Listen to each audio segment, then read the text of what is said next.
Mensesnek Prasetyo Hadi menyampaikan jika pemerintah masih mencari jalan keluar untuk membayar utang proyek kereta cepat Indonesia-Cina (KCIC) atau WUS.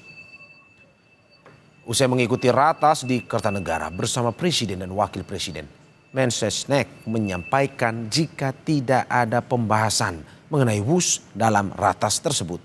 Meski demikian, Mensesnek menyampaikan jika saat ini pemerintah masih dalam skema untuk membayar utang proyek KCIC tanpa menggunakan APBN. Bukan salah satu pembahasan malam ini, tapi beberapa waktu yang lalu juga sudah dibicarakan untuk diminta mencari skema supaya beban keuangan itu bisa dicarikan jalan keluar gitu. Karena faktanya kan juga bus kemudian juga menjadi salah satu moda transportasi yang sekarang sangat membantu aktivitas.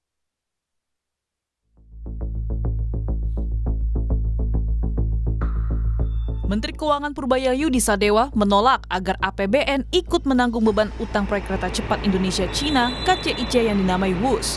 Menurut Purbaya, seharusnya tanggung jawab keuangan proyek ini bisa dikelola oleh Danantara sebagai holding BUMN yang sudah memiliki kemampuan finansial dengan dividen hingga 80 triliun rupiah per tahun. Ini kan kayak sisi di bawah Danantara kan ya. Kalau di bawah Danantara kan mereka udah punya manajemen sendiri, udah punya dividen sendiri yang rata-rata setahun bisa 80 triliun atau lebih. Harusnya mereka manage dari situ.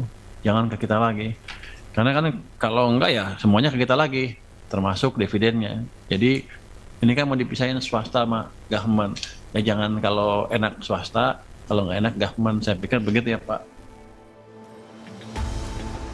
Merespon Menteri Keuangan, Chief Executive Officer Danantara, Rosan Ruslani bilang, Danantara belum ada komunikasi secara resmi dengan Kementerian Keuangan maupun pihak lain.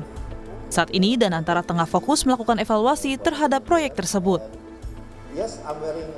Saya juga bingung ya, karena kita kan lagi evaluasi dan kita juga belum dari Danantara berbicara ke pihak lain, apalagi Kementerian Keuangan mengenai hal ini. Saya disampaikan oleh Pak Doni kan yang mengerjakan ini. Jadi kita sedang mengevaluasi, kita lagi mencari opsi-opsi, kan selalu ada opsi 1, opsi 2 gitu. Dan memang dan ini kan melibatkan banyak kementerian lain. Jadi ya harapannya kita kan biasanya duduk dulu, kita evaluasi opsi mana yang terbaik. Kalau kita kan sistem kerjanya seperti itu. Jadi semuanya itu terstruktur, terukur. Kemudian apa hasilnya baru kita bicara ke publik. Proyek Kereta Cepat Jakarta-Bandung atau WUS merupakan proyek strategis nasional yang resmi beroperasi pada Oktober 2023. Nilai investasi proyek ini pun mencapai 7,27 miliar dolar Amerika atau setara 118,37 triliun rupiah. Renata Panggalo, Zevanya Sitomeyang, Junedi Saputra, Kompas TV, Jakarta.